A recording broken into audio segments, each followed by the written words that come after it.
Hello, welcome to Think session. Good evening, students. So, as we all say, the rule of the game is it's never about the answer. It's all about you taking time and pleasure in thinking and brainstorming different possibilities. And as I say, it is all about connecting the dots. So, you need to visualize the dots and you need to find the similar common pattern between the dots and come up with best possibilities. Yes, let's get it started and all the best. And here we go. Here's the first question. In 1984, Alexei Pajitnov is a Russian computer scientist. He was working at the computer center of the Soviet Academy of Sciences as a speech recognition researcher, and while he was researching on the side, he was inventing a game. So he invented a game in 1984. This is when he was tasked with experimenting on the new hardware capabilities with ambitious to make people happy with computers. So back in 1980s, let's get back to 1980s. Computers were very primitive stage. Computers were quite new to people. People didn't know what computer was. The best computer was at a capability of the present day calculator, right? So in the Russian government tasked this gentleman to make people happy with computers. So that's why he was working on a game in the side work while he was working as a speech engineer. So I wanted to get clear. So he developed a game to make people happy about computers. In 1984, the game would be really simple without much graphics. There were no graphics. The computer was very nascent. So think of some game. Let's see. We have many slides to go. Yes. The game was first developed for the Electronica 60 computer. So made by Soviet Union in 1980s. The present day Russia, it was back then it was called Soviet Union before Cold War. So this is like very the second generation computer. It's like Electronica 60, and he made that game to run on this computer at the first stage.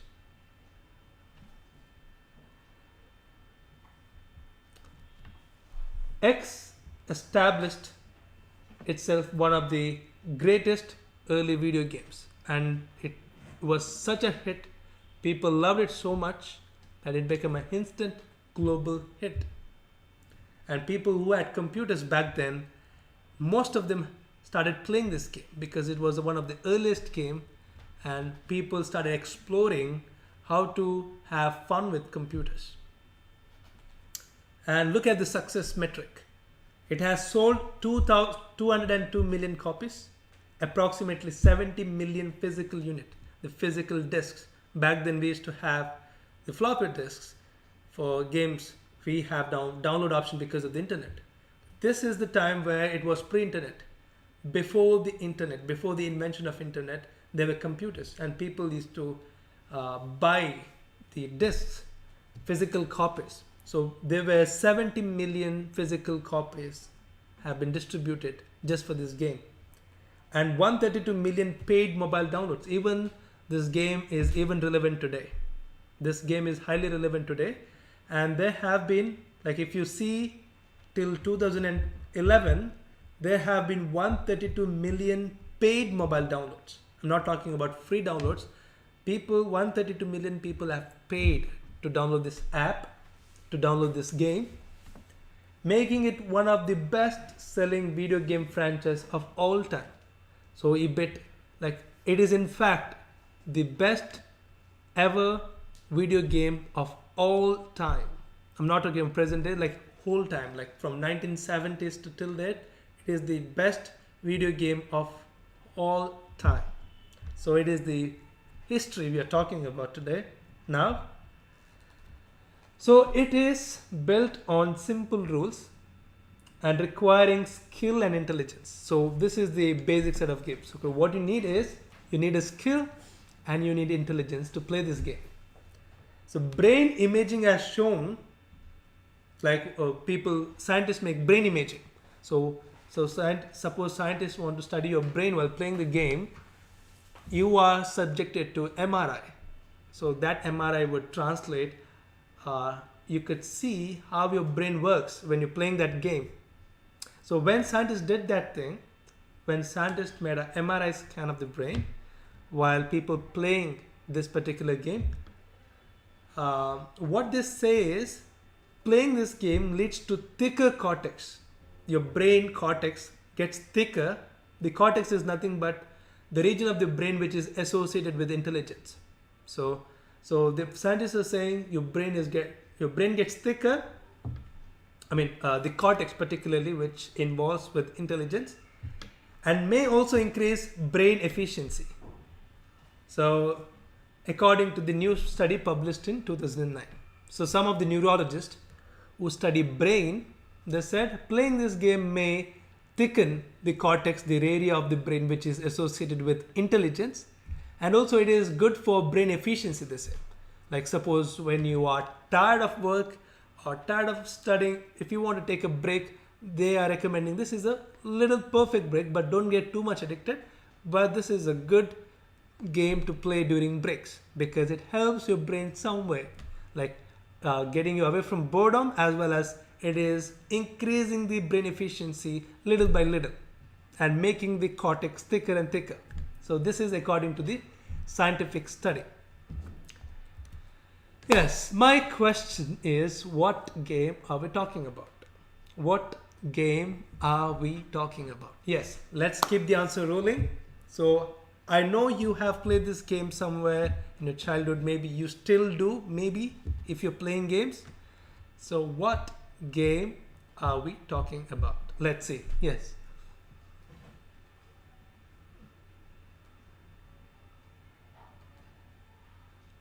Abhi is saying, is it Tetris? Wow, brilliant. Why do you think it's Tetris? Any particular reason that made you think of Tetris? Vaibhav is also saying it's Tetris. Okay, good. Any particular reason, Vaibhav, you thought of Tetris? Sudarshan is also saying it's Tetris.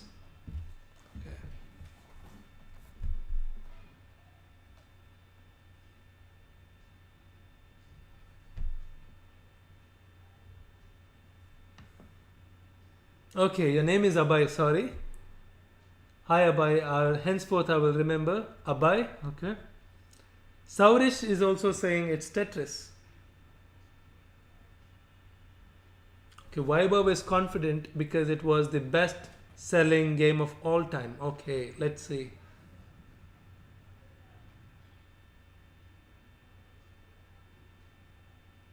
Wow, Sampan has a different answer.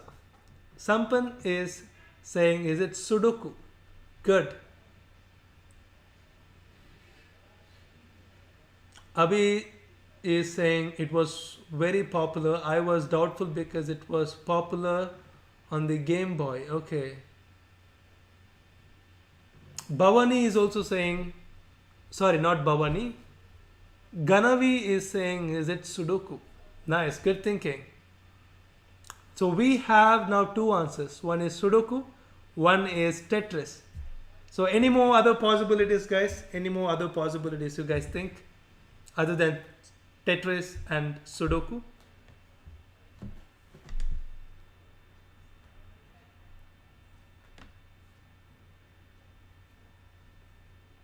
Okay, the answer is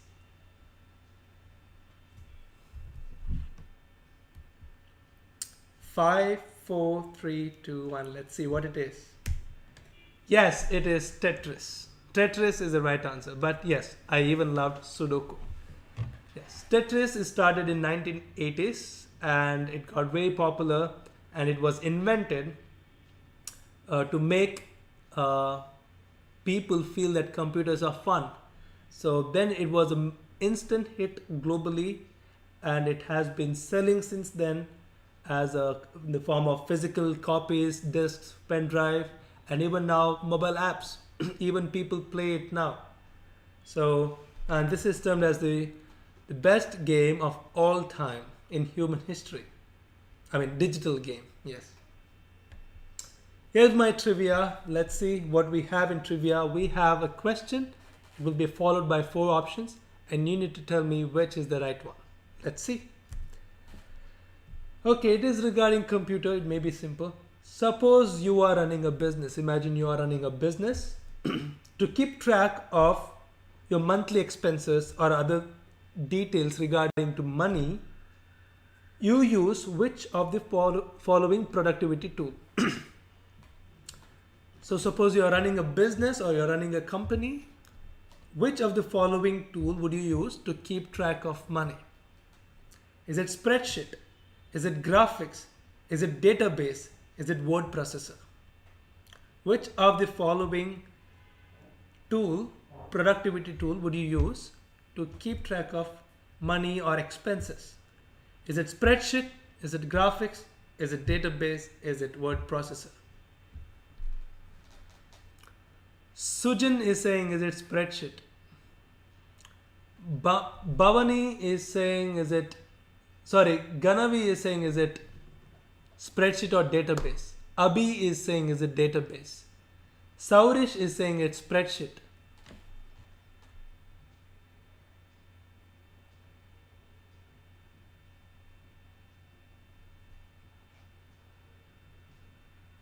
Abhay is saying, is it database?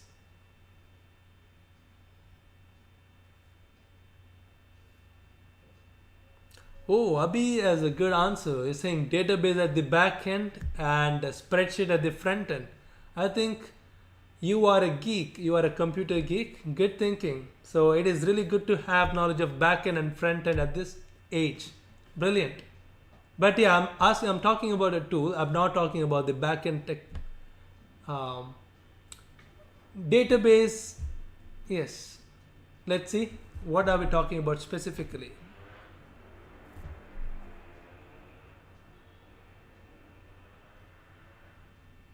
The answer is 5, 4, 3, 2, 1. It's a spreadsheet. We use spreadsheet to keep track of expenses. Yes.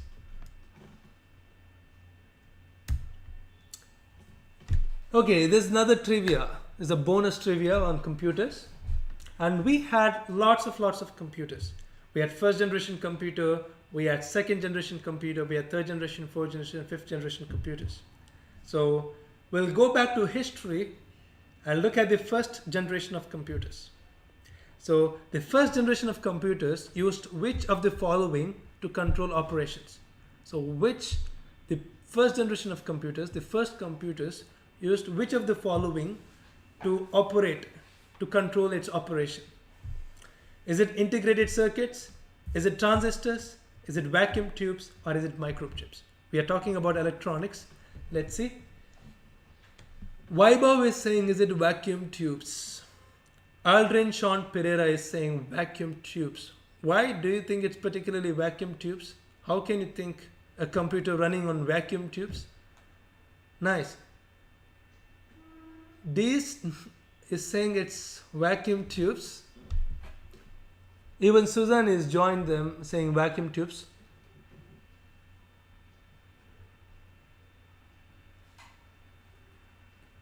Ganavi is saying, is it integrated circuits?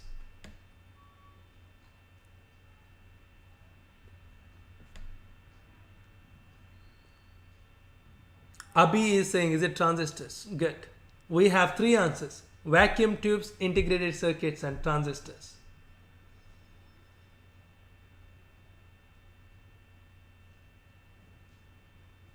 Okay, Vaibhav is saying we learned in our textbooks. Wow, brilliant. I didn't know you guys had computer with this detail in textbook.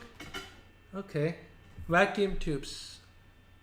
The answer is yes, vacuum tubes is the answer. So first generation of computers, which dates back to 1940s, around the time of World War, Second World War, end of Second World War. And that's the time when my favorite hero, Alan Turing, is the father of computer science, father of artificial intelligence, we could say. So yeah, they were dealing with vacuum tubes. Like back then, vacuum tubes powered the computers. Then in 1950s to 1960s, they came up with second generation computers. They started using transistors. So there was new technologies coming up with doping, semiconductor technology. So people started using transistors to run the computer operation. So that was quite revolutionary. Like it advanced computers' capability. It resolved the overheating issues. Back then you could see the computers were so huge, and you can see in the picture the probability, this computer which you see in the picture, it can hardly have even 10% of the capability of the phone which we have. What are the phone which you are using to view this video, watch this video, right? It doesn't even have 5% of its capabilities back in 1940s. Even it is consuming so much space. So the transistor made computers saved space, saved heating issues. Then it brought about a revolution in 1970s with integrated circuits. So the transistors were packed, and the computation became more complex, and it gave rise to third generation computers. And the third generation computers were made from integrated circuits. And then we all know the company which was born, Intel, right? So Intel started microchips as the advanced integrated circuit. So Intel started a revolution in computing. So then the number of transistors built on, now we have, which is so smooth, efficient, and yes, it is so revolutionary, and even so revolutionary that I can sit somewhere here and speak to you directly, right? Yes, that's the beauty of computation. Let's move on to the next question. Yes, X has long been appreciated by artists, architects, scientists for its ability to underpin their vision. Okay. So here's the first example.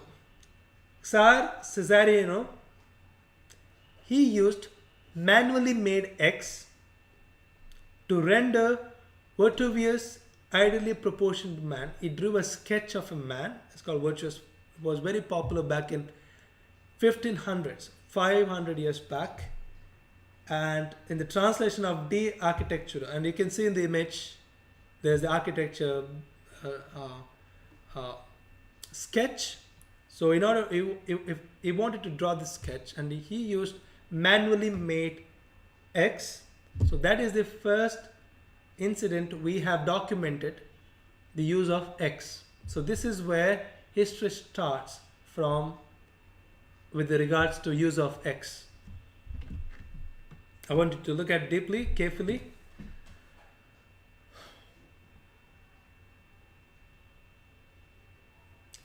Second, the origin of X is near impossible to pinpoint. Though a 2006 paper credits the patenting of commercially produced X to a Dr. Buxton of England in 1795. So we do not know who started using X first, but if you could see legally, here's the doctor from England who got a patent for X. He started a patent in 1795. That is almost 200 years back.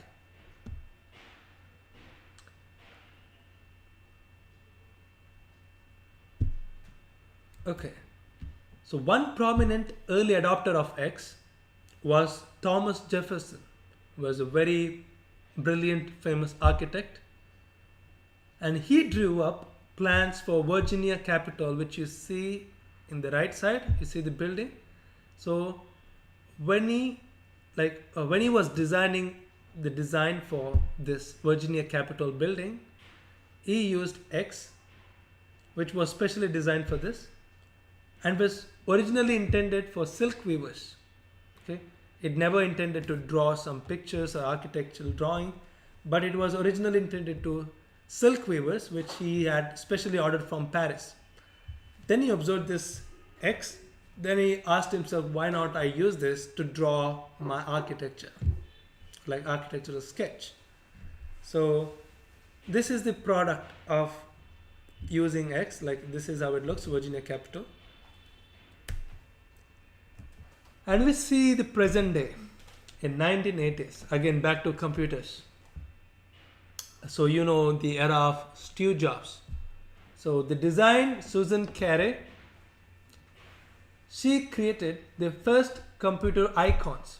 We have a lot of icons. We have emojis now, icons. So look at these icons back in 1980s, probably 40 years back. And these were the first computer icons. And to create the first computer icons, designers used X. And you can see the icon of Happy Mac. Mac is nothing but very first commercial computer made by Apple. And you can see this error bomb. This used to pop up when you made an error in calculating or while using computer. When you made an error, the error bomb used to pop up. And there's a trash can. It's a delete button or recycle bin. So it is a trash can. So you can look at those icons, and these all icons were have been created using X. So what are we talking about? What is X? So you look at this icons carefully and think, how can you construct this icon? There is a very small particular detail. Using that detail, you can pinpoint, okay, this is used to make this. So what are we talking about? What is used in all of these examples we talked about till now? So you look at these icons carefully, and what can you use, which you see maybe in your daily life, or maybe not in so daily life, which you have seen, that I can guarantee you have seen, you have used it, but what is it that is used to construct all of these examples which you have seen? Okay, Vaibhav is saying, is it pixels? Nice. Pixel is a good answer. Try is saying graph sheets, maybe. Wow. Why did you think it's a graph sheet? Good thinking. Really nice. Why did you think it's graph sheet try?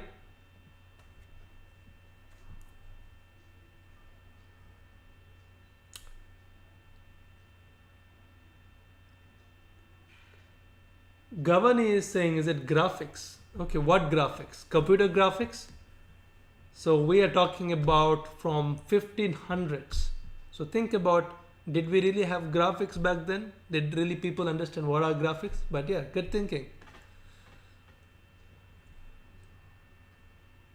So what can be replaced with graphics?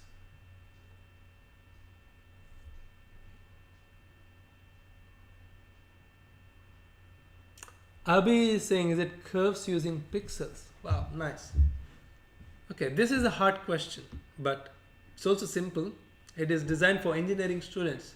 And if you guys are answering it really, really well. So, yes, I'm happy.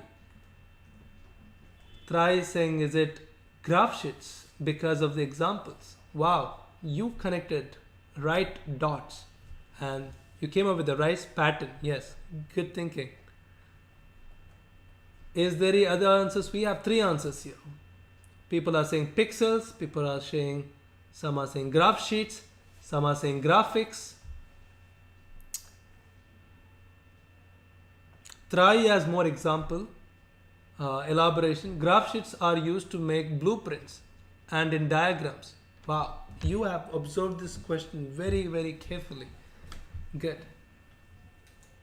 Vaibhav is saying, is it MacBook? Oh, no, my dear. MacBook was started in 1980s, but we have been talking about since 1500s. The origin of X started in 1500. Do you think people in 1500, 500 back were using MacBooks to construct architectural planning? Wow, Sudarshan, but sorry, you must be Abhay. Abhay is saying, is it grid notebooks? Brilliant. So what is grid notebooks are called? Shanmukha Nayak is saying, is it graphics?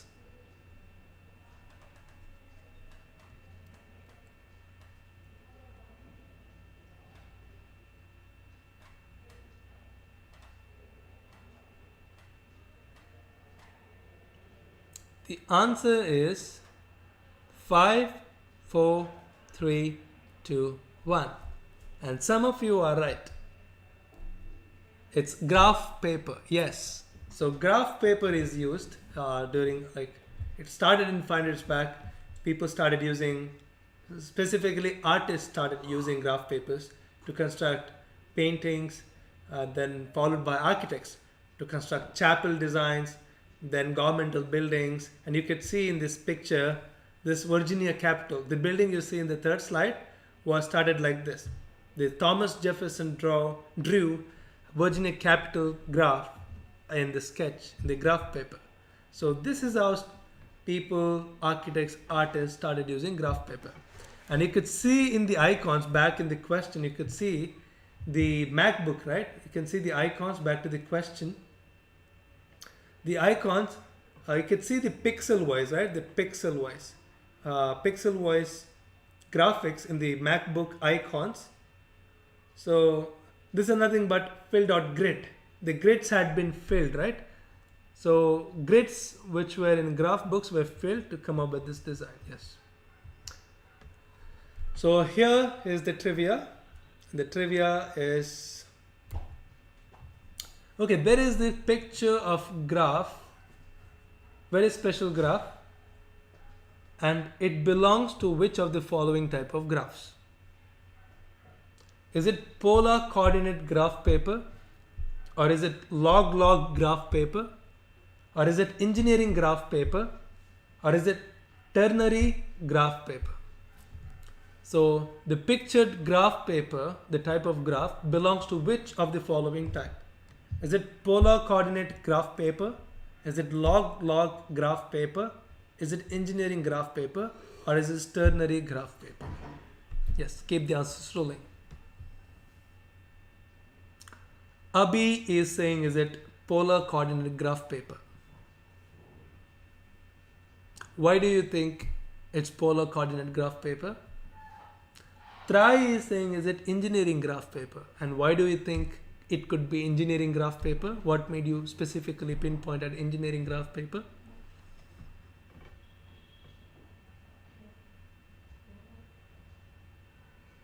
Saurish Nair is saying, is it polar coordinate graph paper?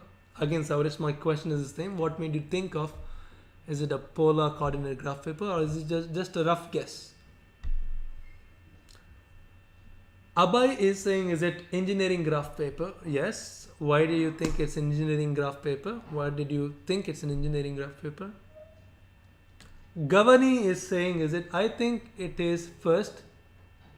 That is polar coordinate graph paper, because the graph looks like Earth's pole. Nice, nice. That's why you think it's a polar. Good thinking.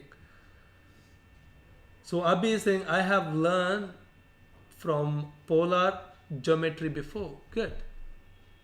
Trai is saying it's engineering. It's because he thinks I have seen engineers using it. Nice. Wow. It's a good observation. Shanmukha is saying, is it polar coordinate graph paper? So we have only two answers. That is polar coordinate graph. One of you is right. Let's see the answer in 5, 4, 3, 2, 1. Answer is polar coordinate graph paper. So yes, brilliant thinking, everybody. So why is it is used is because if you want 2 points, if you want to correlate 2 points and there's a curvature, and you must use a polar coordinate graph to make it really easy to understand what is the curvature, what is the circumference, what could be the angle. So you can find out using polar coordinate graphs. So you wouldn't be using even in your PUC. This would be used during probably when you reach the engineering stage, or maybe using, as Trai said, engineers use it, and also the scientists, they use such graphs. And even log graphs, it is related to logarithmic operations. So it has like quite different design. I couldn't show you. An engineering graph paper is like a normal graph paper, which is small grid, and just for building construction. And yes, let's go to another question. We'll talk about algae, a microscopic but so the algae in the question is Asparagopsis. It is an edible red algae found usually in temperate waters. So it is in red in color. Yes. In 2013, there was a very interesting incident happened. Scientists from Australia started studying its nutritional applications, especially as a cow feed supplement. So they started using this algae, which was like as a supplement for cow feed. So as a nutritional supplement. And they discovered something accidentally, and it was very surprising for the scientists. For the surprise, they discovered it had desirable effect on cattle without any side effects. So they found something really fantastic about this algae, and something fantastic, like a very desirable effect on cattle without any side effects. When scientists use this alga as a cow feed supplement, scientists observed a very good effect, that is desirable effect on cattle without any side effects. Okay, I just want you to think for a little minute. You guys take a little time on thinking what can it be desirable effect. We'll continue this question in 10 seconds. So I want you guys to be clear with this slide.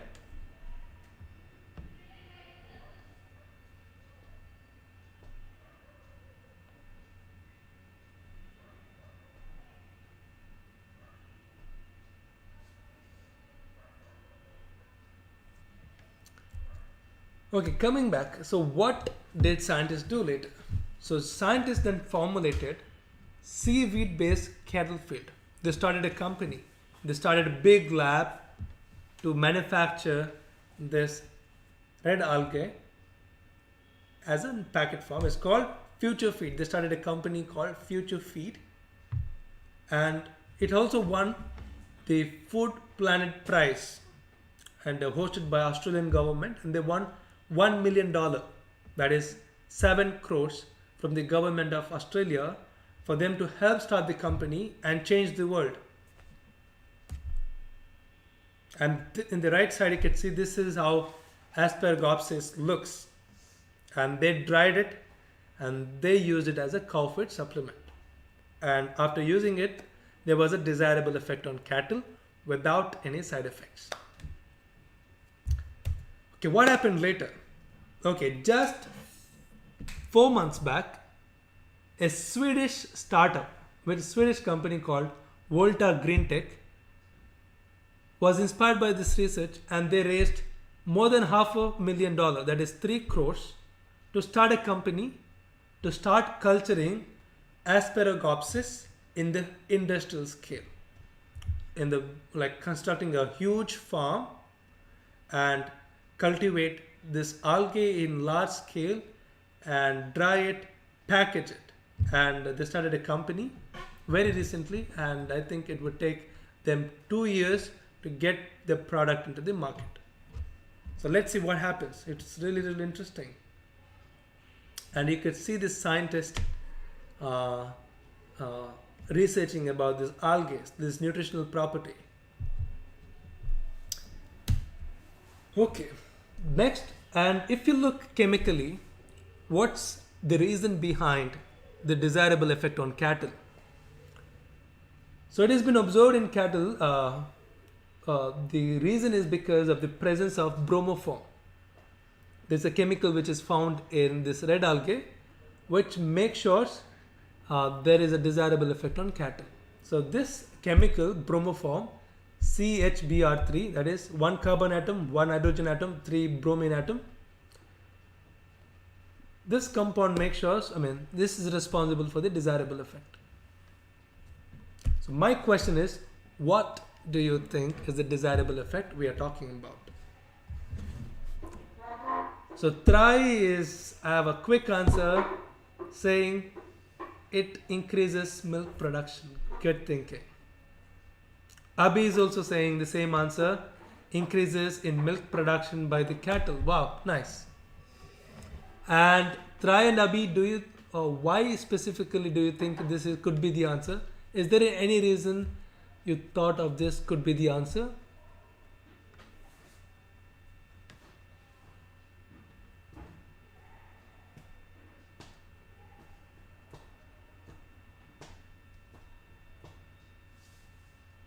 Yeah, well, I'm asking, why did you think, it's a good thinking by the way, why did you think it could help in milk production? Yeah, now Pavani, Gavani and Saurish are also saying milk production. So I will reveal the answer, it's not milk production. Okay, good thinking everybody. It is not increasing in milk production. So I want you to rethink. I want you all to rethink and come up with different answers. Let's explore what other desirable effect you can think of. Let's see. Yes, it is not increase in milk production, since almost every one of you are saying the same thing. So I want you to think beyond. I want you to think again and get outside the milk production. It is not milk production. Think of other desirable character, other desirable effect on cattle you can think of. Shanmukha is saying maybe the cattle need not bring it back afterwards from stomach for chewing, and it is easy for... Wow, I must say honestly, this is my favorite answer till now. Okay, my previous favorite and funny answer was, somebody said, like some student from food science degree, she said, does this alga make to cow give a pink milk like a red milk, because they associate with red alga? That was very interesting and funny. But now I think this is my favorite answer as well. From Shanmukha, he said maybe the cattle need not bring it back afterwards from the stomach for chewing, and it is easy for digestion and it brings very nutritious milk. Brilliant. Yes, I love this answer very much. Okay. Abhi is saying, does it increase in heat in cow? Reproduction. Does it increases the heat or the reproduction capacity of the cow? Brilliant. Try is saying it increases the milk fat. Nice. That makes really, really good sense. Vaibhav is saying, is it cow will produce more natural gas? You mean methane? You mean to say cow will produce more gas that could be used in more gobar gas? Nice. Nice thinking. So any more possibilities, guys? Yes, we have been getting good thinking from everybody and this variety of answers. Let's explore more variety.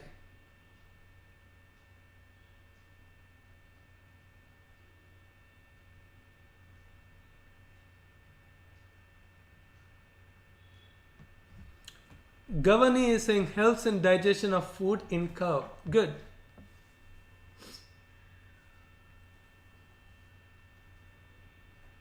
Trai has come up with another answer. It improves the blood of the cow. Wow. Maybe it is associated since it is the red alga. Nice. I remember when I was a kid, parents used to say eat beetroot, it improves your blood. I think I got the similar, I could relate this answer to my childhood. Nice.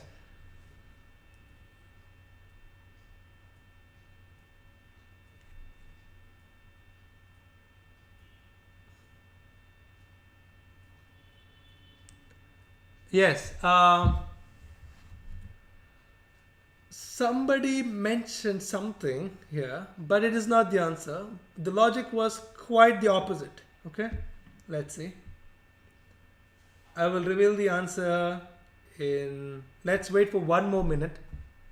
And none of you gave the right answer. Good thinking, everybody. Good thinking. Let's explore more possibility. Let's see who can come up with the right answer. Go on exploring. Go on typing what you think. Let's see if you guys can figure it out. Try saying will improve blood. It will give good milk. Okay. Think something else. Rethink.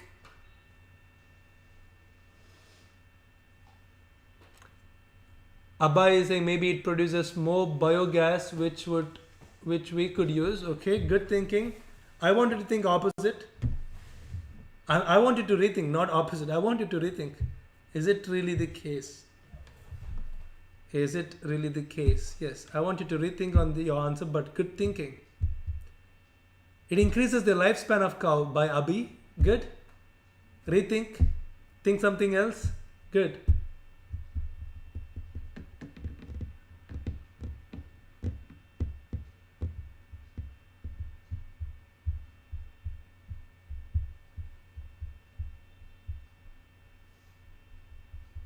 Okay, the answer is 5, 4, 3, 2, 1. It makes cattle burp and fart less. What I meant to say is it reduces the methane gas emission.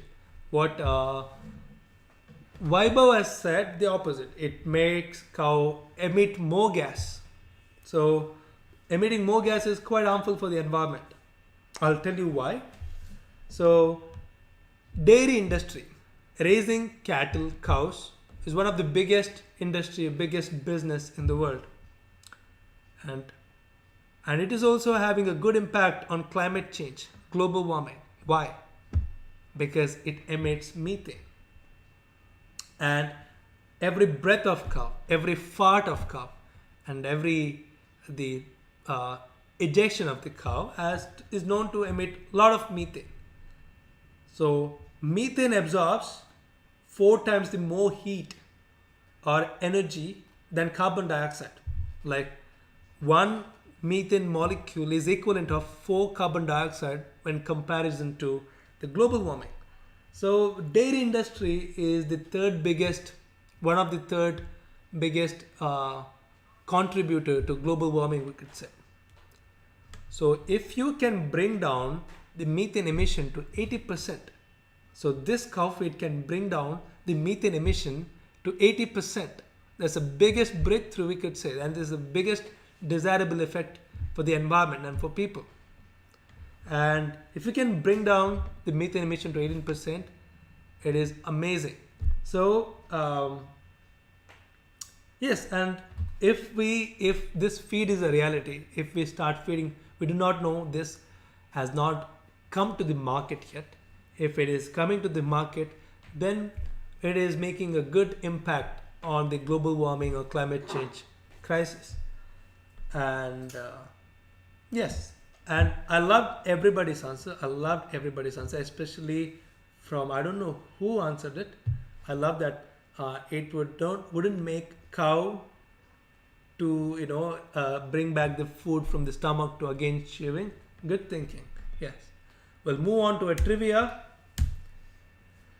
So algae belong to which of the following organism kingdom? Is it plants? Is it Monera? Is it Mycota? Is it Protista? If you want to divide algae in 5 kingdoms of living organism, where would you put algae in? Would you put algae in plant kingdom? Would you put algae in Monera? Would you put algae in Mycota? Would you put algae in Protista? So where would you put algae under organism classification, like kingdom? In the classification, there's a separate term called kingdom. So what kingdom does algae belong to? Plants, Monera, Mycota, and Protista are your options. Vaibhav, Gavani, Vaibhav and Gavani are saying it's Protista. Abhi and Abhay, Ramya is saying it's plants. Try is going with Protista, question mark, good. Shanmukha is saying plante, nice. Sujan is saying Protista. Abhi is saying except blue-green algae. Okay, I would tell about it more. Okay, I think Abhi is really curious and he has gone to very specific details. Nice, I really loved it. So blue-green algae is not an algae. It is a bacteria which has a chlorophyll. Okay, we call it algae because it looks green. It has a chlorophyll. It is not algae. Even if we say it's algae in the term, it is a bacteria and it belongs to Monera. Okay, it's a good extra information to know. And I'm a microbiologist. I studied microbiology, and this is where I figured it out. Yes, good thinking. So Gavan is saying Protista, we had it in our last exam. Okay, nice. So the answer is yes, as Gavani said, she had it in her last exam. It's Protista. Nice. And yes, even plant, even some algae belong to plant. Those are not microscopic algae. These are some like huge algae like kelp. They belong to plant, but most of the algae belong to Protista. There's a separate kingdom which is meant for algae itself. So Monera have been represented by bacteria. There's archaebacteria, there's prokaryote, another bacteria. It is exclusively for bacteria, the kingdom Monera. The Mycota is represented by fungi. Your mushrooms, yeast, the toadstool, things like this would fall under Mycota. So I have made a mistake in pronouncing a name. It's Ganvi. Is it? What is that? Ganavi. Okay. Okay, Ganavi. Okay. It's too confusing to Bhavani and Gavani. Okay, it's fine. Next question. I will show you a series of images. They're nothing but Legos. I hope everybody has played with Lego, right? You guys all played with Lego? Yes. So I'm going to show you a top list of Lego elements and you need to tell me what is this list of. Okay. I'm going to show you a ranking of Lego elements I need to tell me what is this ranking on? What are we ranking? Okay. So seen in the next few slides is the top 5 elements of a list in descending order put together by a website called nerdist.com. And okay, you need to tell me what this is a list of. Here's the first. There are 2 Legos you could see. One is a plate, 1x1x2 W vertical grip that occupies the top position, top 5 position. And the fourth one is a stalk. I want you to look at the Legos carefully and tell me what is this a ranking for? Okay, what is this is about? What is this ranking is about? Okay, we'll show you 1, 2 more, 3 more. Okay, next slide you could see brick 1x2 W 4 knobs occupying 3rd rank, and followed by 2nd rank is occupied by a rocker bearing 1x2. I want you to look at this Legos carefully and tell me this is a Lego, this is a rank list of what? What are we ranking? Okay, so it has nothing to do with playing with Lego. It has nothing to do with playing with Lego. You can figure it out looking at this thing, maybe. Let's see.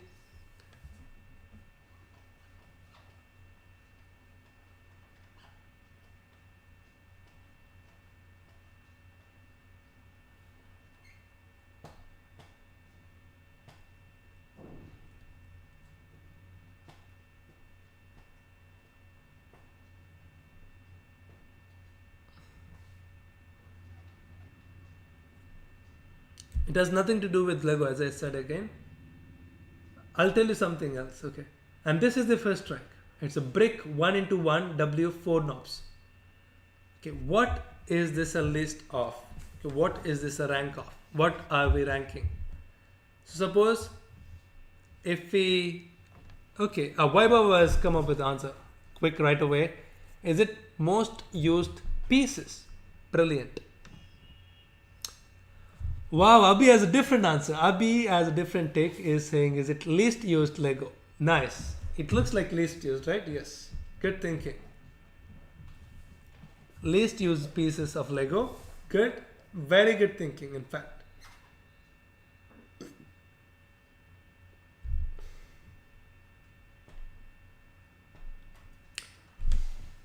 Roop, okay.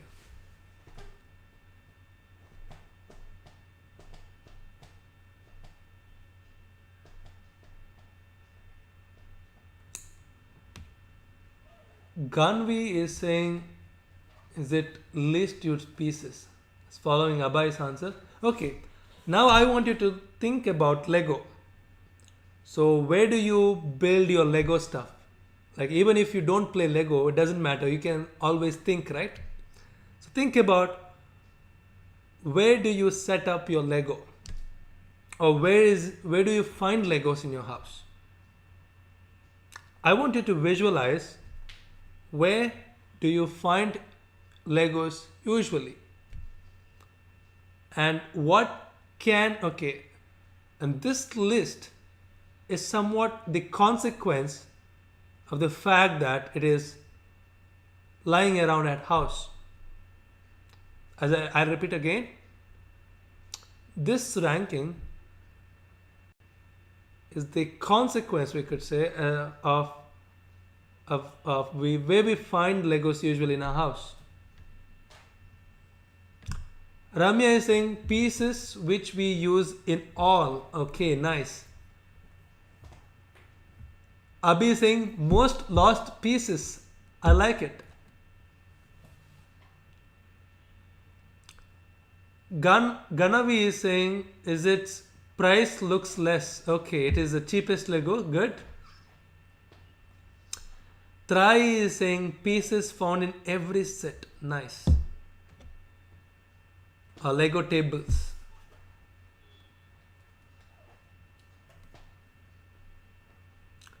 Vaibhav is saying most lost pieces. Brilliant. I love, this is my favorite answer by Vaibhav. Is it most lost pieces? Nice. Good thinking. So as I would repeat again, the answer is very unusual, okay? Answer is very, very unusual. So that's what I said. Project the first slide, this slide, the next slide. Brick, one by one. So as I said, the way you would find, okay, think of ranking as the consequence of where do you find the Legos usually in your house. Okay, let's rewind the images of the Legos. Let's look at it from first. Look at the shape of the Legos, and okay, this ranking is a consequence, we could say, where you could find the Legos usually in your house, and it's a consequence of the places where you find the Legos. Yes. Why were we saying most lost pieces? Abi is saying most consumed pieces. Wow, this makes a really good sense. Like people, kids who play with Lego, there are cases that they end up in the stomach, and people like children consume Legos sometimes accidentally. Most good answer, like it's a very good answer, Abhi. Yes, most consumed pieces. Rupa is saying it is the cheapest. Good. Yes. Wonderful brainstorming. Wonderful. Okay, Shanmukanaya. Okay, Try saying top 5 Legos found in toilets. Wow, amazing. Yes, children get their playing set to the toilet. Good thinking. Yes, it could be the list of Legos which you find in the toilet. Nice. Shanmukha is saying sharpness of a Lego or on the basis of how much it hurts while stepping on it. Brilliant. Shanmukha has a very good answer. And Ganavi is saying its colors are unusual, like the white and black, which makes us lose the pieces all over house. Amazing thinking. Yes, this is what happens when you rethink. Like when I present a question and you come up with certain answers, right? When I make you rethink, look at the beauty, look at the possibility you guys are coming up with. Amazing. Abhi saying most Legos under the sofa. Wow, amazing. Yes, amazing. Abba is saying most Legos found in floor. Okay. Abhi is saying most Legos under the sofa. Amazing. Yes. See, this is why I love rethink. Okay, not just think. I want you also to rethink sometimes. Okay, not only in this question session, also in your life, also in your studies. You need to rethink everything. Okay, you need to rethink even Newton's formula of gravitation. You need to rethink. Yes. Rupa is saying, broken floor by stamping it. Nice. Ramya is saying, is it most Legos found in the corner of the room? The broken Lego. Yes. Amazing answers, guys. Amazing. I loved it. So we are running out of time. I will show you the answer. And what if I say somebody has typed the right answer? Somebody from you has told me the right answer. Amazing. Yes. The answer is 5, 4, 3, 2, 1. So this is a list of most painful Legos to step on. Like where do you find the Legos usually? The floors, right? The home floors. And there's a lot of cases like, people step on the Lego, and we do almost every time. Like when you have Lego set at home, we usually end up stepping on the Lego sets. And there has been a website and they have listed the most painful Legos to step on. It was quite unusual and very funny, very interesting. Yes. And I don't know who said it, but it was nice thinking. Okay, here's the trivia. And here we conclude the session. This is the end of today's session. It was really, really, really fun, guys. Yes, I really loved today's session. Yes. So Lego was started in 1930s in Denmark. Okay, this as a whole history. It is not the recent invention. It was started in 1930s before the World War, Second World War. So it started as a wooden toys. Okay, it was started by a carpenter, and this carpenter came up with the wooden waste and turned it into a toys, and people started liking it. People started liking playing with wooden toys, joining, and then he started a company, Lego. It means something in Danish. Danish is a language of Denmark. So my question is, what the word Lego translates in English? Is it solve me? Is it let's play? Is it play well? Or is it build me? Okay, Abhi is saying, is it let's play? Ganavi is saying build me. Sujan, build me. Ramya is saying build me. Trai is saying, is it build me? Shanmukha is saying build me. Vaibhav is saying play well. Abhay is saying play well. Ganavi is saying started using it in wars. No. It is not used in wars. But I meant it started before the World War II. So it started by the carpenter and would turn wooden pieces into wooden toys, wooden sticks, just like you find it in plastic these days. He used wooden joining pieces. Abhi is saying, is it play well? Saurish, play well. Yes. We'll close the answer in 5, 4, 3, 2, 1. It's play well. And the second answer, let's play, is the translation of Ludo. I think you guys play Ludo, right? What Ludo means is let's play. Okay? Yes, this is the extra general knowledge. So the next time when you play Ludo, ask your teammates, what do you mean by Ludo? Ask them a question. Make them think, what do you mean by Ludo? And let's see what they would come up with. Let's say, okay, the answer is let's play. This translates to Ludo. Okay. By this, we will end this session. We will see you all tomorrow. Come up with the same energy, same spirit. Let's think and rethink. Tomorrow, 6 p.m. Until then, have a great day. Yes.